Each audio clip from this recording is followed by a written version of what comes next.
Hello, everyone, and thank you so much for joining us today.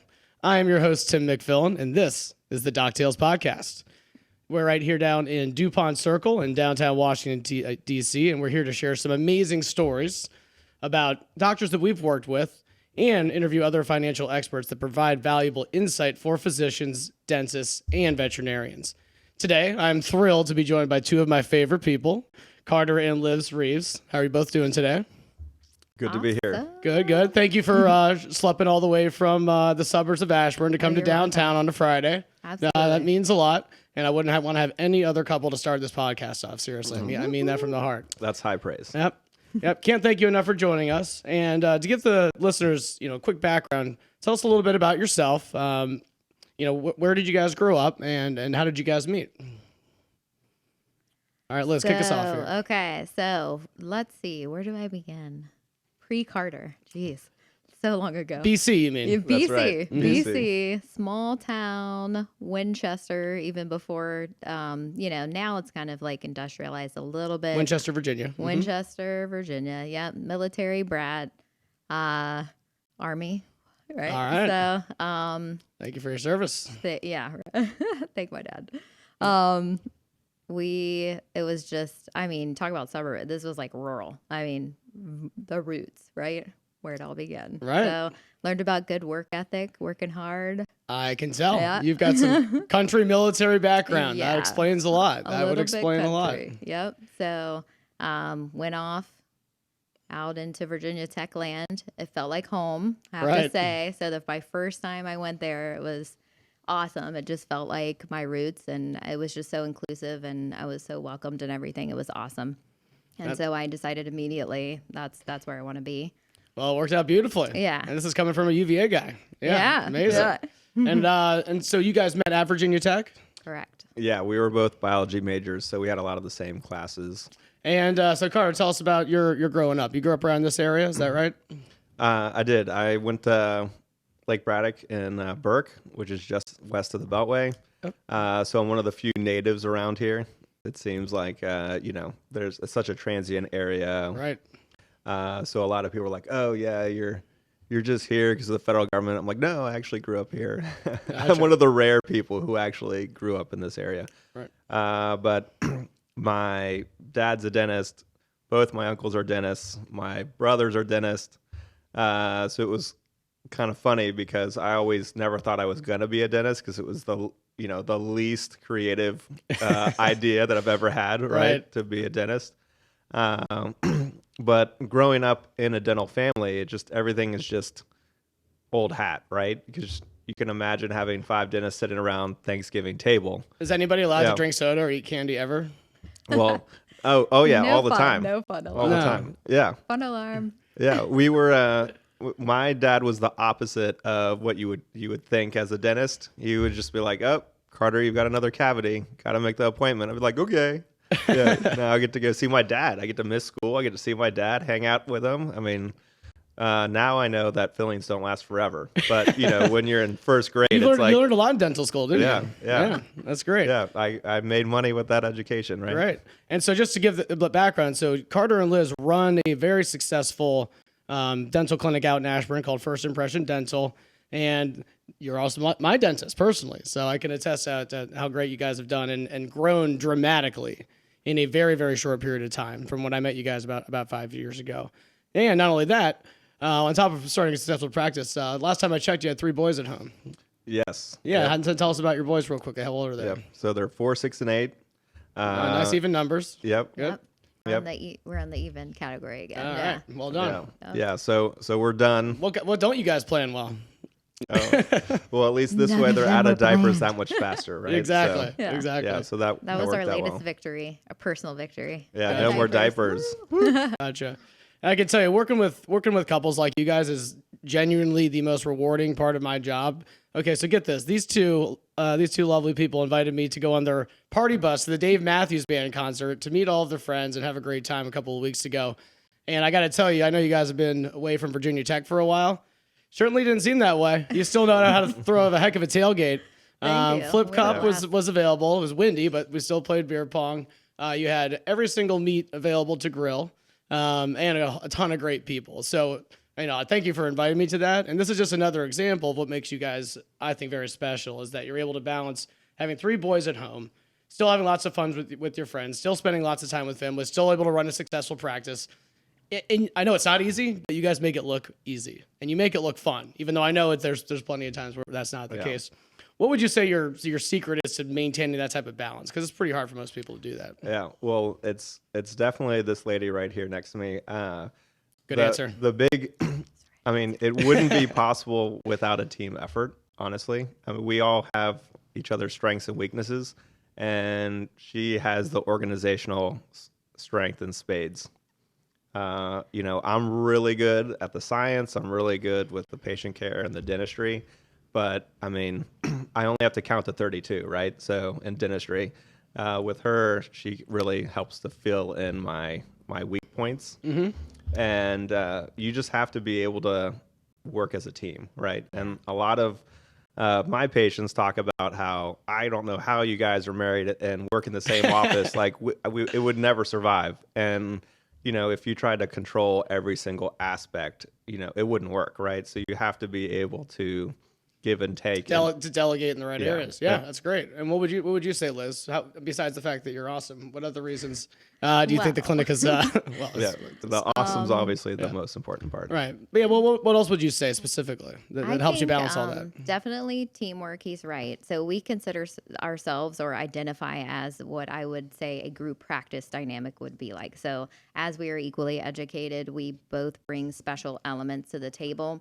While Dr. Carter Reeves is our main, provider currently, we are welcoming, applicants to fill the role of also another provider there. So we are another associate dentist. Absolutely, right? Yeah. So that he can stay sane over there. Exactly. Right. He does need a break. We're lucky enough to have his dad come back and visit us occasionally here and there, but Great. He has retired already. So we're really looking for that.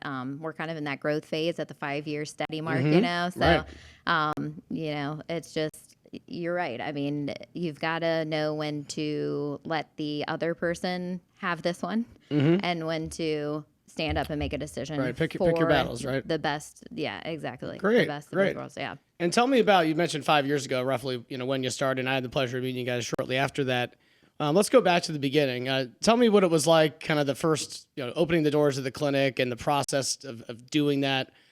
Just kind of describe what that's like, because I think most people that are in this industry would have no idea how that goes. I'm sure it's not easy. Unbelievable. Yeah. Blood, sweat, and tears. That's the only thing it takes full-on dedication. Carter was still working at his family practice during that time. So yeah, I remember that. Yeah. My recollection is there were many sleepless nights. There were several times I even contemplated sleeping at the office just because of how many decisions I needed to make, which is unbelievable because you're like, okay, dentist, right? 9 to 5 job. Like, what happened to that? Right. It's not the typical model that you would suspect. It used to be banker's hours. I think it tells a lot about the profession, how it's changed over the years. The business model is certainly different. So it's not just the mom and pop aspect. It's all these other decisions, right? And you want to set yourself up for success. You don't want to make something, a decision too fast, right? You want to think it through thoroughly. So there's just all this stuff at the beginning where, all the signatures and all the leasing and all micromanaging, the lease negotiations, the equipment. Well, there's like a million different chairs, the right? hiring, The liability, the staffing. Yeah. I mean, so many things to establish there before you even open your door and welcome your first patient.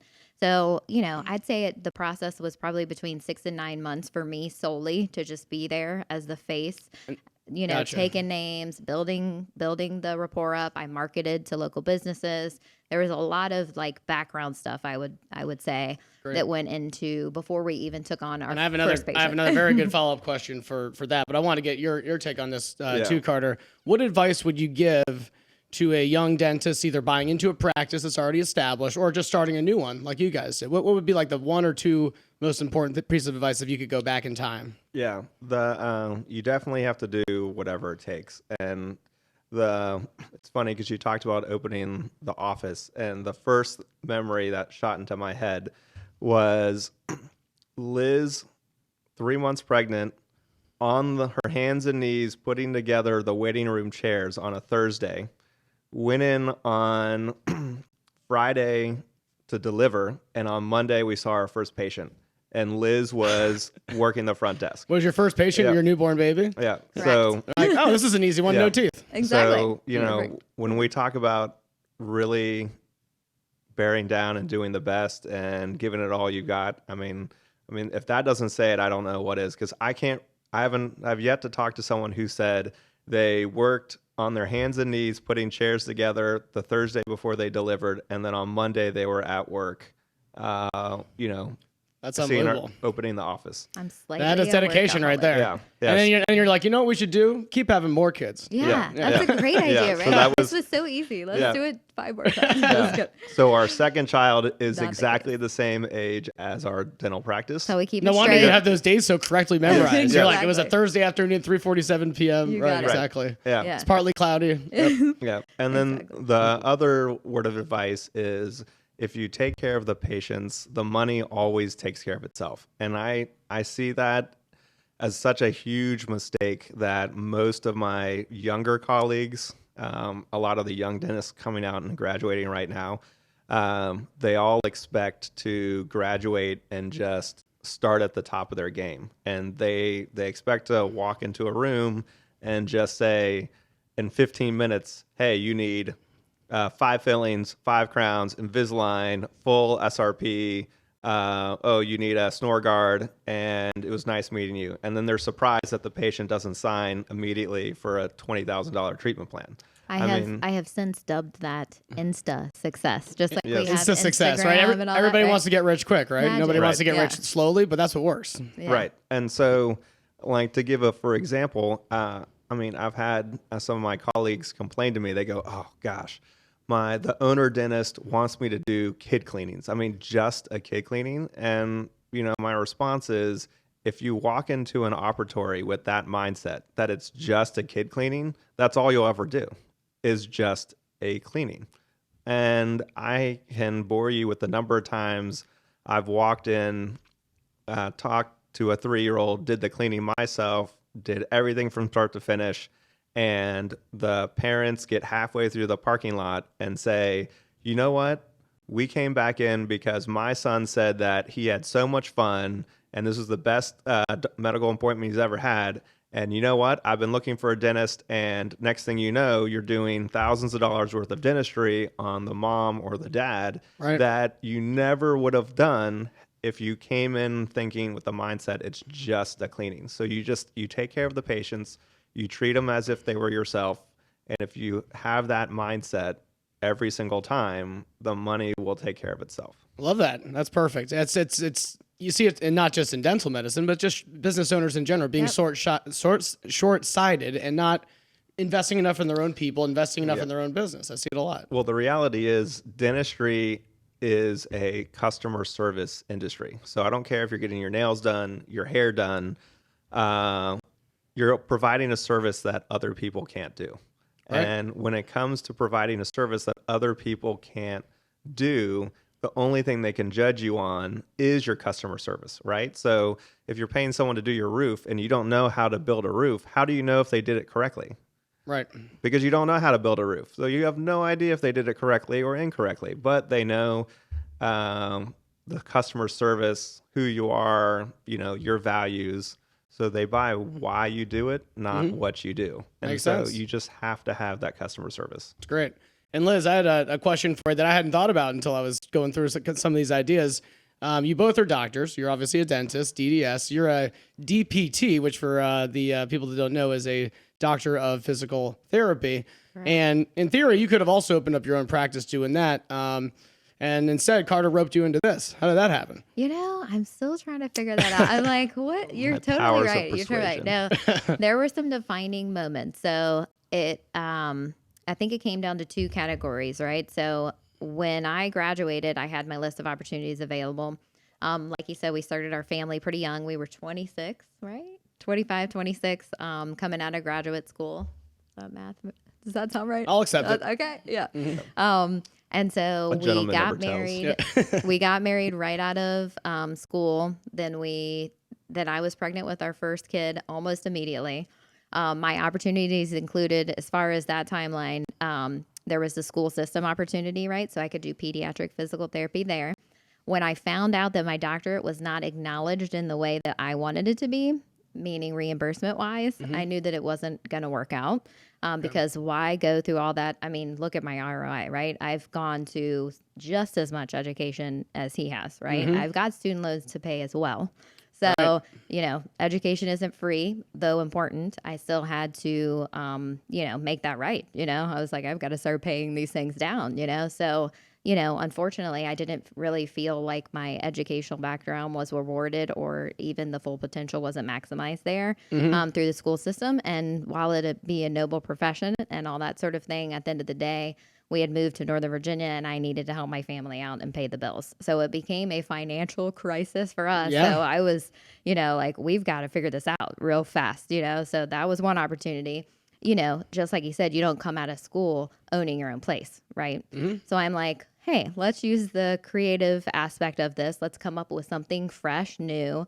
Let's go over what's going wrong with our current business model, meaning his family practice that he already had been working at, and try to come up with something new and improved and fresh and something that works with our community and what can we offer. Maybe right? something that could make a good first impression, perhaps. Sure. Maybe we could combine powers. I mean, it's literally the same knowledge. As a matter of fact, it's more streamlined. So it was very appealing to me that it almost seemed like I was doing less work for better reimbursement. So for me, I felt like it was almost a more valuable way I could contribute. Though the patients stay the same, right? It's all the same philosophies, right? We're still treating patients. That's why I got into the industry. So I knew I would be doing something medical related, if not, let's say pediatric physical therapy, maybe something related to that in some nature. Right. And I also had a hard time, I have to say. Pediatric physical therapy was very difficult. I mean, you're looking at shaken baby syndrome. You're looking at really bad cases of children.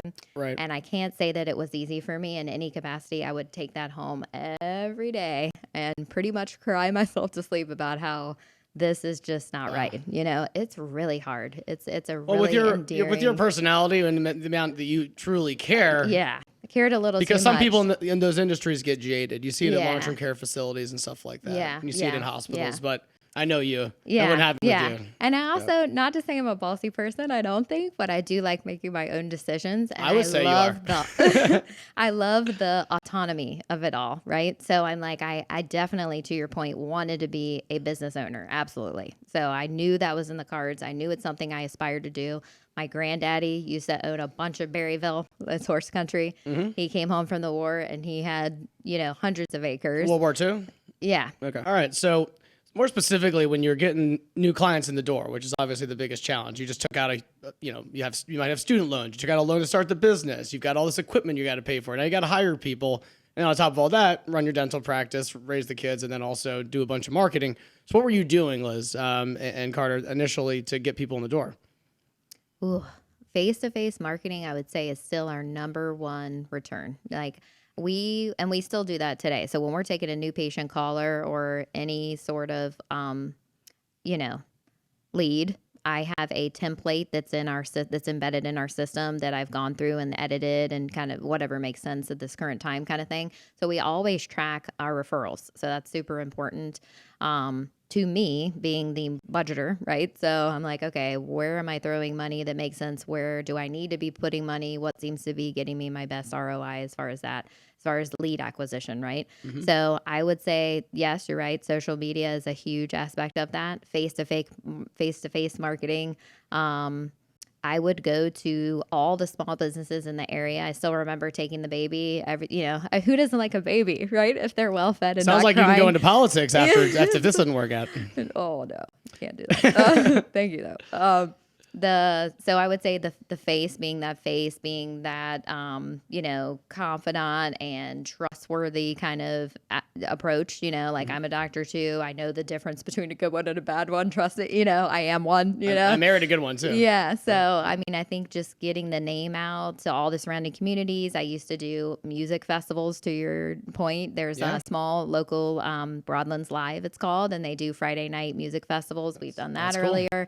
I used to go and do, we've got all kinds of places there now. The Zone is like a big adult arcade kind of thing. We got a few like, cheeseburgers there with you before. Yeah, exactly. Yeah, it's a great spot. All the local communities, getting your name out in the HOA bulletins and stuff like that.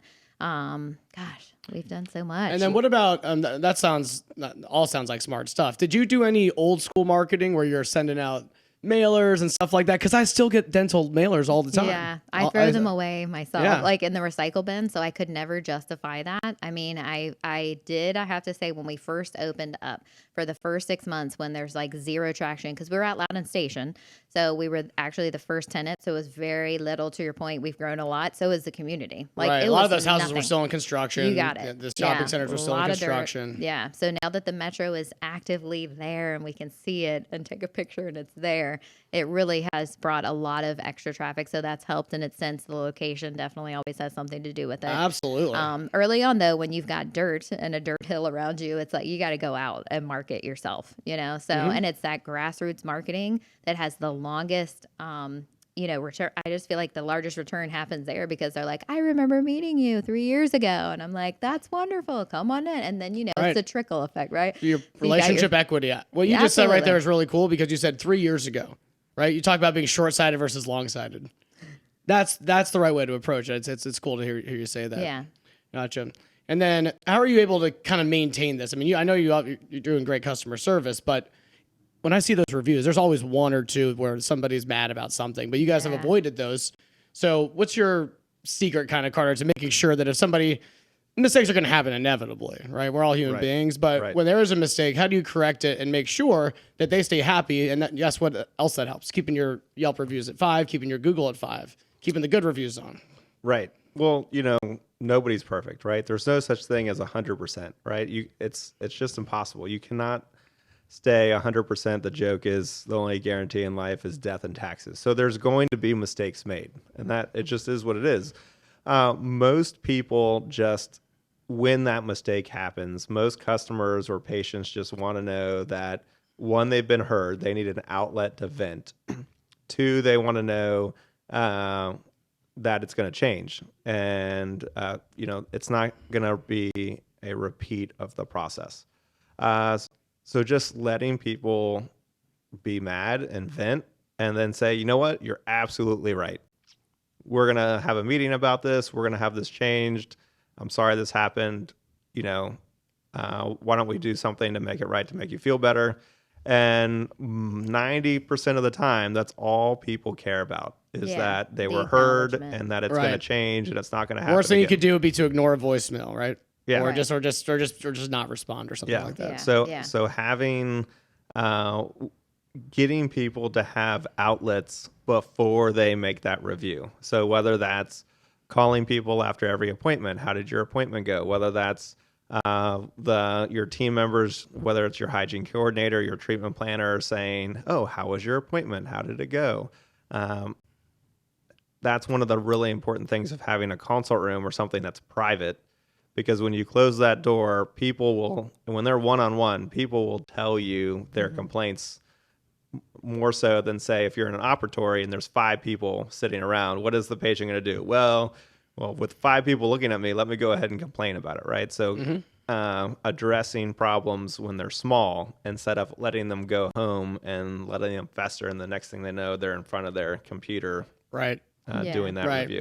People write reviews often because they're super excited and thrilled, Yeah. which you've gotten lots of, or they're ticked. Yeah. Right. And so if they're somewhere in the middle, they're probably not going to write anything. That's at least Right. what I've typically seen. And you Mediocre. guys are doing it, making sure everybody's a 5. And then kind of switching gears here, we've talked a lot about how you got the practice started, what you're doing to maintain clients, how you're able to stay so successful. But what are the, kind of going a little bit in a negative direction, what have been the biggest ongoing issues that you've had over the last 5 years, particularly recently? Because I know in dental medicine, veterinary medicine, and other small medical offices for physicians, hiring and firing is often an issue. Just the management of day-to-day activities, your schedules being too crazy. What would you say is your biggest ongoing issue right now? Yep, I think you hit the nail on the head there. Yeah, the staffing is always an issue for a small business for sure. You have lots of different backgrounds of folks coming from different experiences, and maybe sometimes they've never even been exposed to the technology that we offer. So because we are very large proponents of newest, latest, greatest technology, we're both really super into technology. Right, I used your fancy X-ray machine last time. time. Yeah. So it takes a lot of training. It's going to take a lot of training. We continue to train. Stuff goes wrong. Of course, you have bad days, good days, all that happens. But the continuing educational aspect of our profession, because it's ever evolving, it's like tomorrow there's a new thing out, and I'm like, I read those magazines all the time, and they're like, dental shopper 100 list or whatever. And I'm like, oh, that sounds really cool. I can see that being good application into the practice, So just staying latest on your research and stuff and getting your team to see the excitement in you, I think goes a long way, because we both love, new things and new technology and gadgets and stuff like that.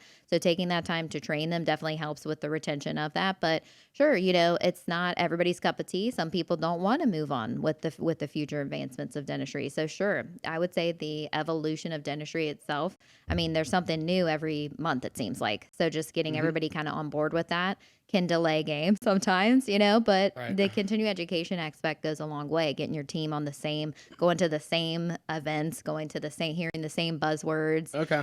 So that really has been helpful for the staff retention. But of course, people move all the time and things come up, and it is a busy area.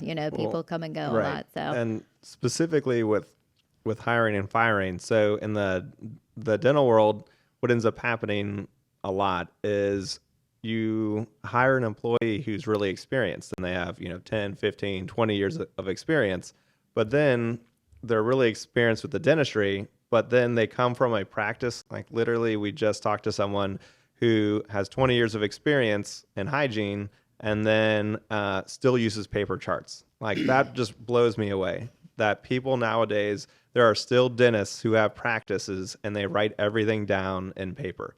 So you have this employee who has a ton of experience, but then literally can't work a computer because they've used a pen and pencil for 20 years in this practice.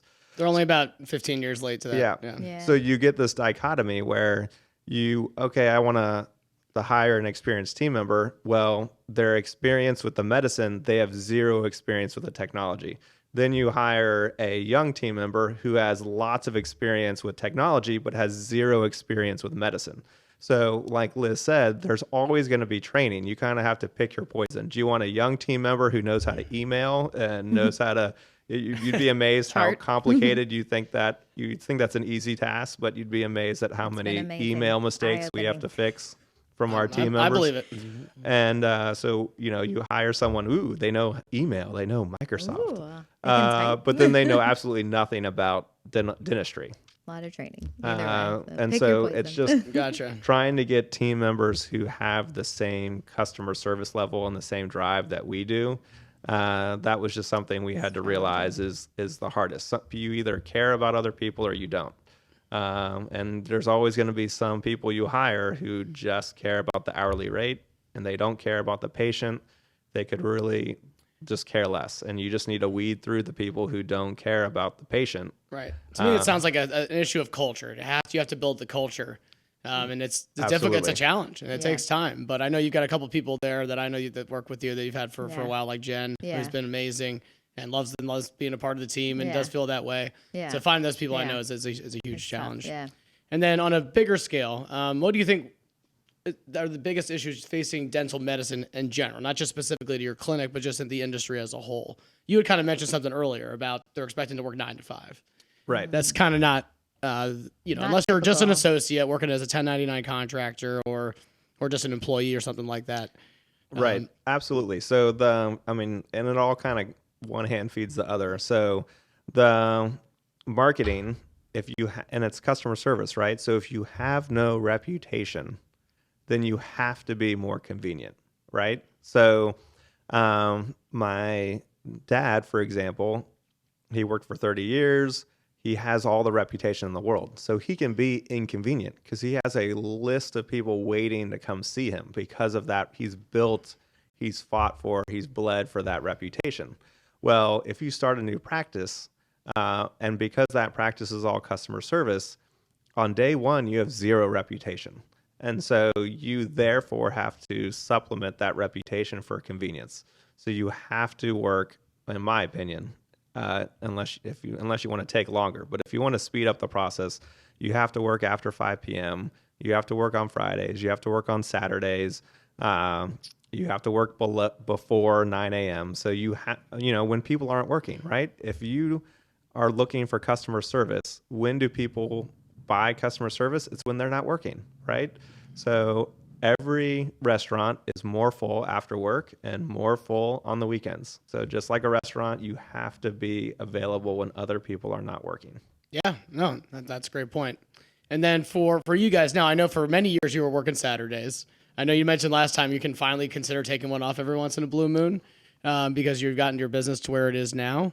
But how do you plan to grow your practice, over the next couple of years while still being able to spend your quality time with your boys and with family and, going to Dave Matthews concerts, having some good balance in your life? Yeah. What's your guys' plan right now to do that over the next couple of years? Do you want to take this, Liz? Sure. All Yeah. We definitely, so this last year, that was actually my number one goal, speaking of that. So that's why you're seeing the fun side of us a little bit. It's been a while. So hi. Hey, nice to meet you guys Yeah. again. Nice to see you. So yeah, I mean, it's just been all work and no play for several years. And I feel like I'm just like, oh man, the kids are growing up. This is the last time I'm going to miss X. Like, that's what I've decided. I'm like, look, I'm still going to continue to work hard. Don't get me wrong. We just need to focus on systems so that I can decrease my involvement day to day. I'm getting my system manuals out. It's all about the system, right? Because how can you get this brain to someone else, right? Right. It literally revolves around the system. So I told him the other day, I just couldn't go to sleep. So I was like, I'm going to work on a protocol. I'm just going to power through it, get X, Y, and Z, figured out so that somebody else can look at that and say, oh, that makes sense. Right. So this year I've worked on the systems of the office because in order for us to go to next level here, we've established a reputation, to Carter's point. That's done. Check. So I'm checking off some boxes, but it's also offering up other opportunities as well. So the next phase is definitely going to be multi-provider.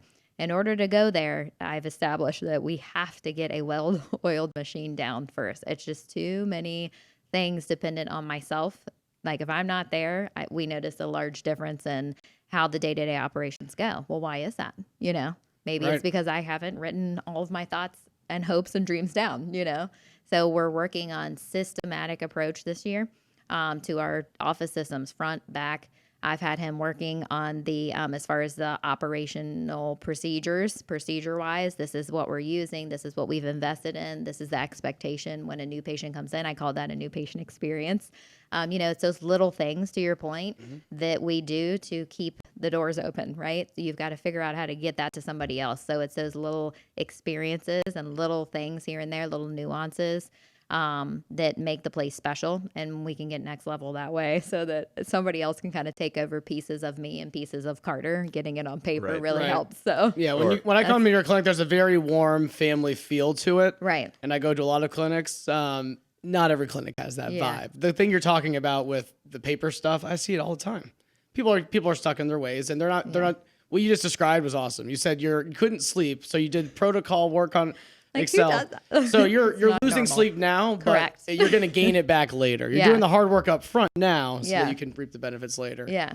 Speaking of, you asked how the industry is changing. It's the number one, top 10 list, so to speak, for, what we see in our clinic is very different than, kind of what your dad's experiences have shared with us. It was very much being from a military background as well, on Carter's side of the family. His dad, it was very drill and fill kind of atmosphere. We treat other things now. We have solutions for sleep apnea. I mean, people don't even think about that. Like I go to a dentist and they're telling me that I'm speaking of sleep, being someone who's kind of susceptible to what's going on around me. Is the kid crying? What's going on? All this stuff. There's all this stuff, right? All the time. So it's like, how can we improve our sleep? That's a real thing. That's a silent killer now. So we've got to know, observationally what's happening, what puts me at risk, what makes me more at risk than somebody else. What am I doing as far as hobbies? My age is a factor now.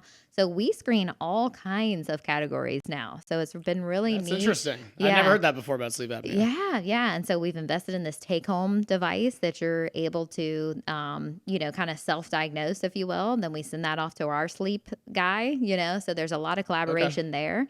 We're able to provide services now that include, like you said, if it's just a snoring issue, snore guard, right? No problem. Now my girlfriend sleeps better, whatever. If it's something more severe, like I'm literally having hypoxic events 39 times an hour.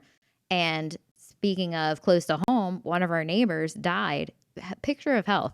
Picture of health. What does hypoxic mean for us laymen out here? No oxygen to the brain. Oh, okay. That doesn't sound good. No. So 39 times in an hour. Oh my. Like, what do you do? Right. So Okay. not good. So, I mean, just kind of the ability to treat other things than dental related disease. This is where we get back into my discipline, which I find fascinating. It's whole body diseases, right? Right. Cardiovascular disease, periodontal disease, all of those are medical diagnoses. So it's not just about dentistry. You've got to broaden your horizons, That's great. And in a competitive world, we find that's what keeps us young and fresh still, right? Learning new things. Yeah. So, Yeah.